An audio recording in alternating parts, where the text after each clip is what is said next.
Hello, good morning student. देखो, chemistry in everyday life chapter number 16, इसके बारे में अपन डिस्कशन कर रहे थे। ठीक है, और इसमें जो ऑलमोस्ट चैप्टर था वो अपन ने पढ़ लिया था। ठीक है, रिवाइज नहीं करूंगी, ये टॉपिक लास्ट टॉपिक है।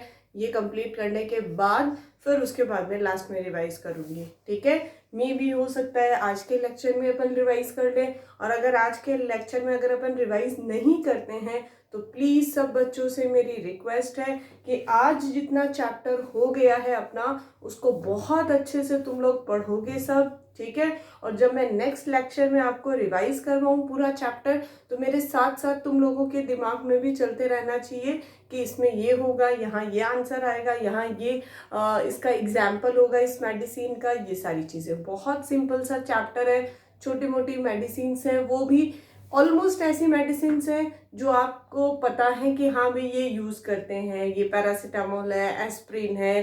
ठीक है, बहुत सारी मेडिसिन हैं जो आपको पता है। ठीक है, तो इसमें बहुत ज़्यादा नया कुछ इस चैप्टर में नहीं है। ठीक है, इस चैप्टर के बाद में अपन स्टार्ट करेंगे पार्ट फर्स्ट जो है उसका, चैप्टर नंबर जो 9th है। ठीक है, वैसे अभी न्यू सिलेबस के अकॉर्डिंग आपका 10th है, बट आपकी बुक्स के अंदर जो उसका जो नंबर है वो 9th है, कोऑर्डिनेशन केमिस्ट्री। ठीक है, वो स्टार्ट करेंगे।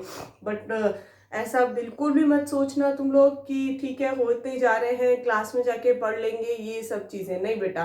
क्लास में करवाएंगे, नो डाउट, क्लास में ऐसा नहीं है क्लास में नहीं करवाएंगे, बट आप सोच लो कि आपका जो बहुत ज़्यादा जो कीमती जो वक्त है, जो टाइम है, वो बहुत ज़्यादा है। इसलिए आप साथ साथ में लर्न करते जाना, साथ साथ में पढ़ाई करते जाना।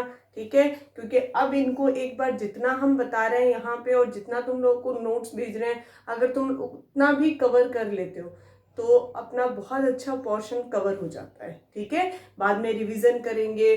ठीक है, बहुत सारे मतलब 60 क्रॉस करने के लिए, 70 तक पहुंचने के लिए अपन को बहुत सारी छोटी छोटी चीज़ों के बारे में पता करना होगा। फिर आगे बहुत सारे क्वेश्चन सॉल्व करने होंगे। तो जब तक अपने नोट्स ही प्रिपेयर नहीं है, जब तक अपन को जो बुक में लिखा हुआ है, जो मटेरियल अपने नोट्स में है, वो ही अपन को लर्न नहीं है, तो जो डिफरेंट क्वेश्चंस हैं, कन्वर्जन्स हैं, एबीसी वाले रिएक्शंस हैं, वो अपन कर ही नहीं पाएंगे। ठीक है, इसलिए सब बच्चों से मेरी रिक्वेस्ट है कि जैसे जैसे चैप्टर होता जा रहा है उसको वैसे वैसे पढ़ते जाओ। ठीक है, जो पहले वाला अल्कोहल फिनॉल ईथर जो चैप्टर था उसके मैंने क्वेश्चन आंसर नहीं करवाए हैं, यहाँ पे डिस्कस नहीं किए हैं, बिकॉज उसके अंदर बहुत जो कन्वर्जन्स ईबीसी वाले जो क्वेश्चंस होते हैं, ठीक है, उसके लिए तुम लोगों को बहुत सारा एक्सप्लेन करना होता है। ठीक है, फेस टू फेस अगर क्लास हो तो उसके अंदर हम ज़्यादा इजीली कर पाएंगे। ठीक है, क्योंकि मैं तो यहाँ बता के तुम लोगों को छोड़ दूंगी, अब तुम लोगों ने कितना लर्न किया है, तुम्हें कौन कौन सी रिएक्शंस लर्न है नहीं है, ये सब चीज़ें देखनी पड़ेंगी। ठीक है, तो इस चैप्टर के क्वेश्चन आंसर अपन डिस्कस करेंगे, लाइक जैसे बायोमॉलिक्यूल्स के भी किए थे, इसके भी करेंगे। ठीक है, बट वो जो चैप्टर था उसके क्वेश्चन आंसर इसलिए डिस्कस नहीं किए थे। ठीक है, चलो अब अपन देखते हैं अपना जो लास्ट टॉपिक है, सोप एंड डिटर्जेंट्स। ठीक है, जिसमें अपन फर्स्ट टॉपिक क्या पढ़ेंगे बेटा, सोप। ठीक है, अब देखो सोप होता क्या है। सबसे पहले अगर अपन बात करें तो ये जो टॉपिक है वो आप 10th क्लास में भी पढ़ चुके हो। ठीक है, सोप्स क्या होते हैं, जनरली आपने देखा होगा C17H35COONE, ऐसा कुछ स्ट्रक्चर आपने देखा होगा 10th क्लास में, जिसको अपन सोप कहते हैं। ठीक है, ये कैल्शियम, सोडियम और मैग्नीशियम के सॉल्ट्स होते हैं। ठीक है, अब ये बना कैसे, देखो ध्यान रखना, सोप जो है उसमें सिर्फ और सिर्फ दो ही क्वेश्चन बनते हैं। फर्स्ट, फॉर्मेशन ऑफ सोप, मतलब सोप का फॉर्मेशन कैसे होता है, एंड सेकंड जो है वो है कि सोप जो है वो हार्ड वाटर के साथ क्यों वर्क नहीं करता या क्यों उसमें डिसॉल्व नहीं होता, बस। बाकी इसके अलावा आपके जो बुक है उसके अंदर सोप के डिफरेंट टाइप हैं। ठीक है, वो मैंने आपको नोट्स में नहीं लिखवाए हैं क्योंकि जनरली उनसे कोई क्वेश्चन नहीं पूछा जाता। ठीक है, लाइक फ्लोटिंग सोप है। ठीक है, इसके अलावा सोप चिप्स होते हैं, इसके अलावा ट्रांसपेरेंट सोप होती है, डिफरेंट डिफरेंट कैटेगरीज हैं सोप की। ठीक है, तो वो इतना कुछ खास नहीं है, यहाँ सिर्फ दो ही इंपॉर्टेंट चीज़ें हैं। फर्स्ट, सोप का फॉर्मेशन किससे कैसे होता है, जिसको अपन बोलते हैं सैपोनिफिकेशन, उस प्रोसेस को बोलते हैं सैपोनिफिकेशन। और एक सोप जो होता है वो हार्ड वाटर में वर्क क्यों नहीं करता, ठीक है। तो ध्यान से देखना, सोप का जो फॉर्मेशन होता है वो होता है बेटा फैटी एसिड से। किससे होता है, fatty acids. Fatty acids means होता है ऑयली सब्सटेंसेस होते हैं, और ये एस्टर्स होते हैं। क्या होते हैं, एस्टर। किसके एस्टर होते हैं, स्टेरिक एसिड के, ठीक है। ये सब इतना नीचे इसलिए लिख रही हूं मैं क्योंकि ऊपर अपन इसका स्ट्रक्चर बनाएंगे। देखो स्टेरिक एसिड क्या होता है, पहले तो देखो, अगर बहुत सारे बच्चों को नॉलेज है एस्टरिफिकेशन रिएक्शन की तो उनको पता होगा कि जब अल्कोहल और एसिड मिलता है तो एस्टर बनता है। और अगर ये नहीं भी पता तो आप डायरेक्ट याद कर लेना कि CH2O C double bond O C17H35, ठीक है। CHO C double bond O C17H35, ठीक है। Then CH2O C double bond O C17H35, ये एक एस्टर मॉलिक्यूल है। कौन सा मॉलिक्यूल है, एस्टर। दोबारा देख लो कौन सा एस्टर है, ट्राई एस्टर, ठीक है। एस्टर किसको बोलते हैं, देखो RCOOR, इसको एस्टर बोलते हैं ना। तो देखो RCOOR, ठीक है। और ऐसे 3 पार्ट्स अटैच है तो इसलिए इसको क्या बोलते हैं, ट्राई एस्टर। क्लियर। अब देखो इस ट्राई एस्टर की रिएक्शन, ये जो ट्राई एस्टर है जिनको अपन फैटी एसिड्स बोलते हैं, ठीक है, ये एस्टर है, इसकी रिएक्शन अपन किसके साथ करवाएंगे बेटा, NaOH। NaOH is sodium hydroxide, ठीक है। जो आपको पता है कि एक बेस होता है, तो ये जो सोडियम हाइड्रोक्साइड है इसके साथ रिएक्शन करवाएंगे। अब देखो सोडियम हाइड्रोक्साइड के कितने मॉलिक्यूल लेंगे, यहाँ पे 3 मॉलिक्यूल्स लेंगे, ठीक है। कैसे रिएक्शन होगी, C17H35 COO, इसके साथ तो क्या अटैच हो गया, Na, और इसके साथ क्या अटैच हो जाएगा, OH। सेम ऐसा ही NaOH, नेक्स्ट NaOH, ठीक है। क्या बना देखो, C17H35 COONA, कितने मॉलिक्यूल बन गए इसके, 3 मॉलिक्यूल। तो कितने मॉलिक्यूल बने, 3 मॉलिक्यूल ऑफ C17H35 COONA, ठीक है। और ये ही अपना क्या है बेटा, सोप, ठीक है। अब इसका नेम क्या है, इसका नेम है, देखो 1 मिनट ध्यान रखना, C17, अच्छा इसको छोड़ो, पहले आप ये देखो CH3COOH, इसका नेम क्या होता है, बहुत बार आ चुका है ये अपना CH3COH। CH3COH का नेम होता है एसिटिक एसिड। क्या नेम होता है इसका, एसिटिक एसिड, ठीक है। अब इस एसिटिक एसिड में से अगर यहां से ये एक H हट जाए तो इसको बोलते हैं एसीटेट। क्या बोलेंगे इसको, एसीटेट। और इस एसीटेट पे अगर कौन अटैच हो जाए, सोडियम अटैच हो जाए तो इसको क्या बोलेंगे, सोडियम एसीटेट। क्लियर है, ठीक है।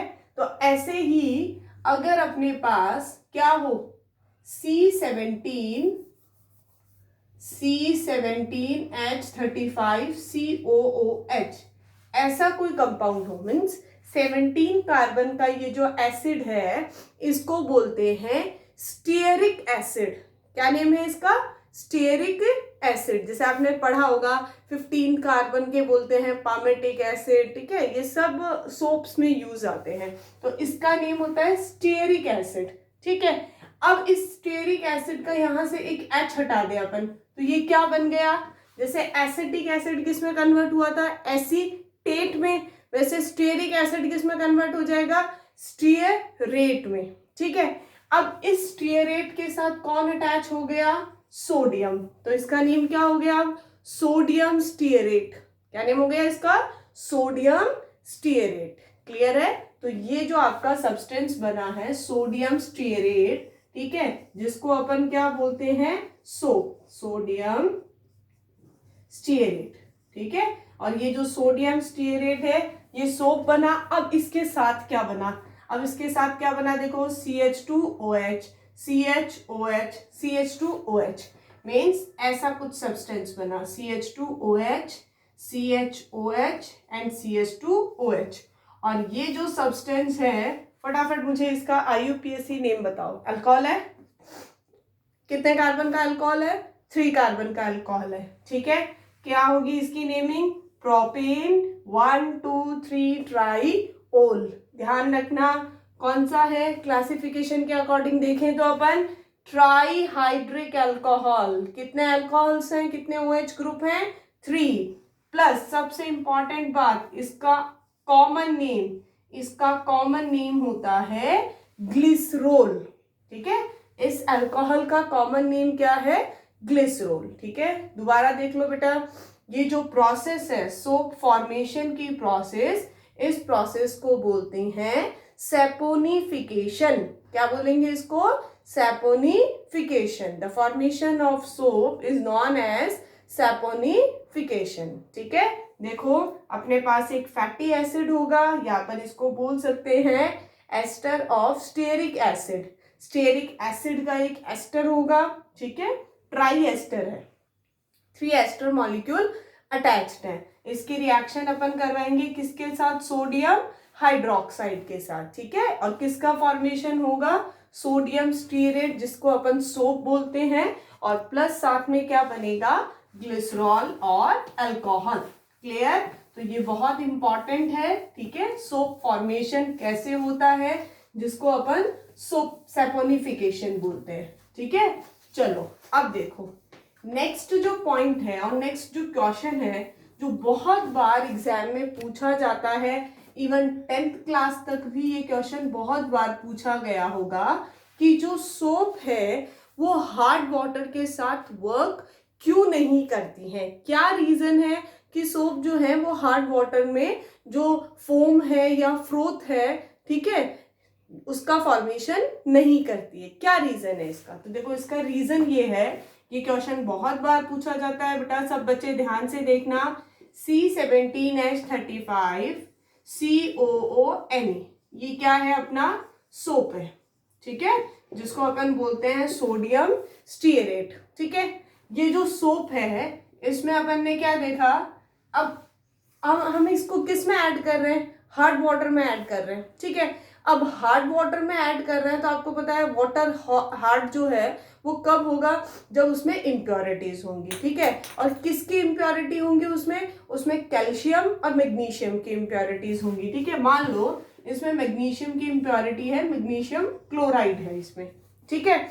अब देखो क्या होगा, अब जब इसकी मैग्नीशियम क्लोराइड के साथ इसकी रिएक्शन करवाएंगे तो देखो यहाँ पे रिएक्शन होगी सब्स्टिट्यूशन रिएक्शन। मींस ये जो मैग्नीशियम मेटल है ये इस सोडियम मेटल को क्या कर देगी, डिस्प्लेस कर देगी, ठीक है। और जैसे ही मैग्नीशियम मेटल सोडियम मेटल को डिस्प्लेस करेगी तो क्या होगा, ये मैग्नीशियम मेटल इसके साथ कंबाइन होके एक सॉल्ट बना लेगा। ध्यान रखना मैग्नीशियम की वैलेंसी 2 होती है, तो यहाँ जब इसका सॉल्ट बनेगा तो इसके कितने सब्सटेंस यूज आएंगे, 2। क्या बनेगा देखो, C17H35 COO, इसका कितना हो गया, होल ट्वाइस, और इसके साथ कौन अटैच हो गया, मैग्नीशियम। इसका नेम क्या था, सोडियम स्टीयरेट। अब यहाँ इसका नेम क्या हो गया, मैग्नीशियम स्टीयरेट, ठीक है। अब देखो प्लस Na कितने हैं यहाँ पे, ठीक है, Na है यहाँ पे 2 और Cl भी कितने हैं 2, तो क्या हो गया 2NaCl, ठीक है। तो अब यहाँ पे एक तो 2NaCl बन गया, ठीक है। अब यहाँ ये जो मैग्नीशियम स्टीयरेट बना है, इस सब्सटेंस को अपन बोलते हैं स्कम। ध्यान रखना ये वर्ड बहुत इंपॉर्टेंट है, बहुत बार क्वेश्चन पूछा गया है।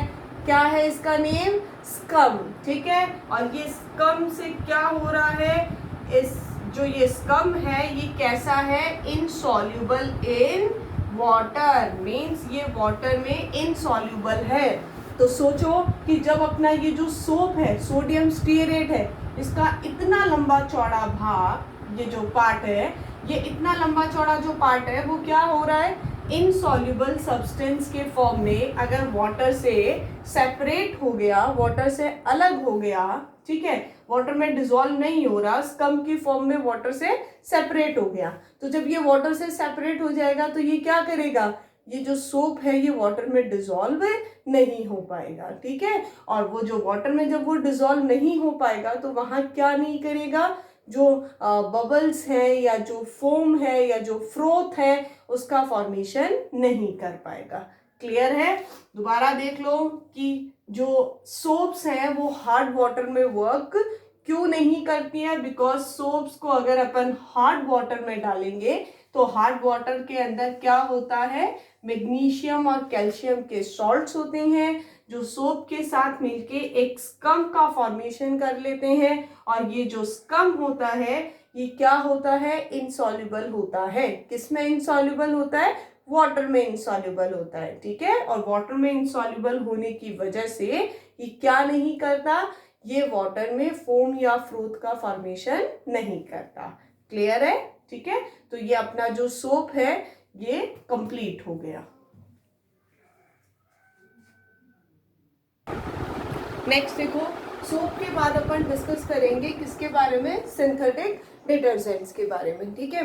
देखो हमने सोप्स के बारे में डिस्कशन किया था कि भाई सोप जो होते हैं, ठीक है, उनका एक फायदा होता है कि भाई अपन उसको यूज करते हैं, बट उसमें एक ड्रॉबैक होता है कि सोप जो होते हैं वो क्या होते हैं, हार्ड वाटर में डिसॉल्व नहीं होते, मीन्स वहां पे वो फोम या फ्रोथ का फॉर्मेशन नहीं करते, ठीक है। तो अब अपन देखेंगे कि उनकी प्लेस पे अपन ऐसे कौन से सब्सटेंस यूज करेंगे जो उसकी तरह वर्क करते हैं, बट उसकी तरह हार्ड वाटर के अंदर मतलब स्कम का फॉर्मेशन ना करे, मीन्स वो हार्ड वाटर में भी क्या करे, जो फ्रोथ है या फोम है उसका फॉर्मेशन करे और वहां पे उसके साथ भी वर्क करके रिएक्शन शो करे, ठीक है। तो उसके लिए अपन पढ़ेंगे सिंथेटिक डिटर्जेंट्स, ठीक है। अब ये सिंथेटिक डिटर्जेंट्स होते क्या हैं, ठीक है। सिंथेटिक जो डिटर्जेंट्स हैं वो क्या होते हैं, वो सल्फर के कंपाउंड्स होते हैं, ठीक है। देखो आपने पढ़ा होगा कि ये जो डिटर्जेंट्स होते हैं उसमें 2 पार्ट होता है,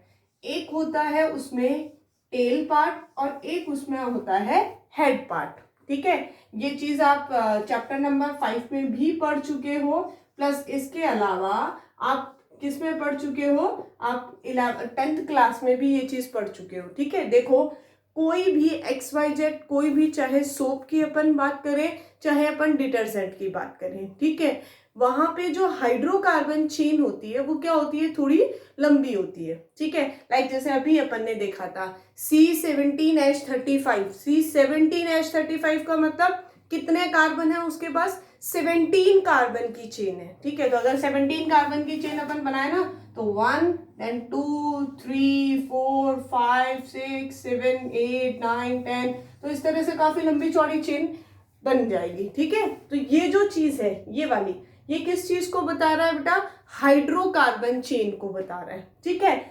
ये हाइड्रोकार्बन चेन है और ये जो पार्ट है, जो हेड पार्ट है, वो किसको बता रहा है, जैसे C17H35 COONE, तो ये जो C17H35 है ये तो क्या है, अपना टेल पार्ट है, ठीक है।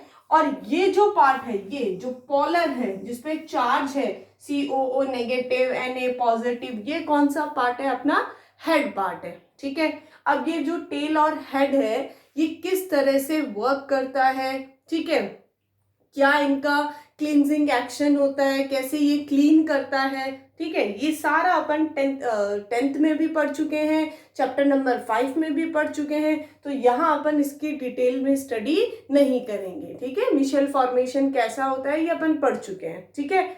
यहाँ सिर्फ अपन इसके जो टाइप्स हैं, सिंथेटिक डिटर्जेंट्स के जो टाइप हैं उनके बारे में डिस्कशन करेंगे कि यहाँ कौन से टाइप होते हैं, इसके कितने टाइप होते हैं और इनका क्या क्या क्लासिफिकेशन है। ये जो टाइप्स हैं इन पे बहुत इंपॉर्टेंट क्वेश्चन पूछा जाता है, ये बहुत इंपॉर्टेंट है, बहुत बार इन पे क्वेश्चन पूछा जाता है, शॉर्ट नोट पूछा जाता है इस पे, ठीक है। तो देखो जो अपना फर्स्ट टाइप है वो है एनायोनिक डिटर्जेंट, ठीक है। अब इसको 3 कैटेगरीज में क्लासिफाइड किया गया है डिटर्जेंट्स को, anionic detergent, cationic detergent and non ionic. नाम से ही पता चल रहा है एनायोनिक मीन्स इसका जो एक बहुत बड़ा जो पार्ट होगा वो किसका होगा, एनायन होगा, मीन्स नेगेटिव पार्ट होगा, ठीक है। कैटायनिक में कैसा पार्ट होगा, पॉजिटिव पार्ट होगा, और नॉन आयोनिक में कैसा होगा, जिसपे चार्ज ना हो, ठीक है। तो अब देखो इस एनायोनिक डिटर्जेंट जो है उसमें क्या होगा, उसका एक बहुत अच्छा एग्जाम्पल है, दैट इज लॉराइल अल्कोहल, ठीक है।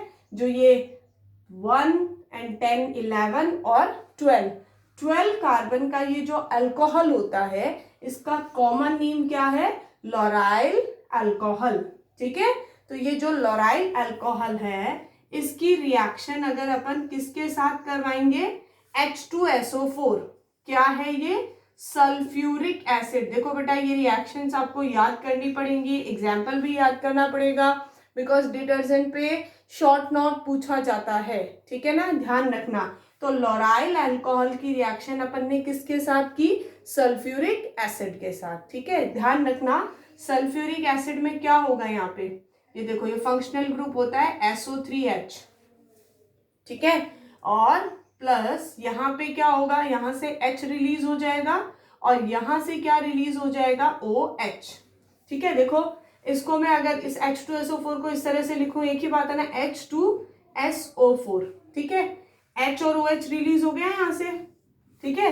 तो ये क्या बना, CH3CH2 का होल 10 देन CH2, ये इतना ऐसा का ऐसा है, फिर मैंने आगे क्या लिखा, O, फिर आगे SO3H, ठीक है। अब इसका नेम था लॉराइल अल्कोहल, ठीक है, इसका नेम हो गया लॉराइल हाइड्रोजन सल्फेट। सल्फेट क्यों बोला, देखो इसको SO3 और 1 कितने ऑक्सीजन हो गए, 4, तो इसका नेम होता है लॉराइल, लॉराइल तो इसकी वजह से, ठीक है।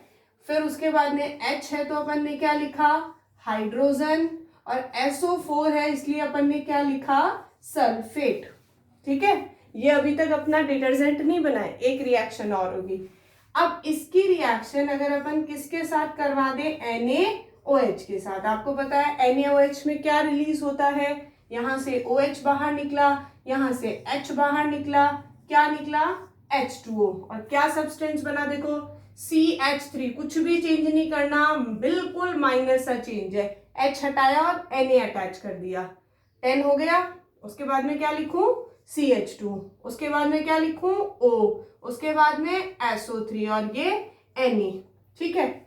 अब यहाँ पे इसके नेम में भी थोड़ा सा चेंज आएगा, इसका नेम था लॉराइल अल्कोहल, जब इस पे हाइड्रोजन और सल्फेट अटैच हो गया तो इसका नेम हो गया लॉराइल हाइड्रोजन सल्फेट, ठीक है।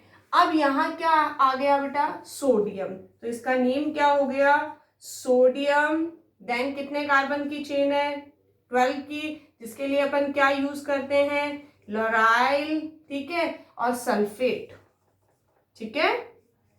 तो ये हो गया आपका सोडियम लॉराइल सल्फेट। और ये जो सोडियम लॉराइल सल्फेट है, इसमें कैसा है, ये एनायोनिक डिटर्जेंट है, जिसमें नेगेटिव पार्ट होता है इसका अच्छा खासा, ठीक है। अब ये कहाँ यूज आता है, ये यूज आता है टूथपेस्ट में, ठीक है, टूथपेस्ट वगैरह जो है उसमें ये यूज आता है। एक इसका स्ट्रक्चर इंपॉर्टेंट है, ये जो रिएक्शन है वो इंपॉर्टेंट है, और एक इसका यूज इंपॉर्टेंट है, ठीक है। तो ये आपका फर्स्ट एनायनिक डिटर्जेंट हो गया। नेक्स्ट जो 2 है कैटायनिक और नॉन आयोनिक, वो अपन नेक्स्ट लेक्चर में डिस्कस करेंगे, प्लस इसके क्वेश्चन आंसर करेंगे, ओके।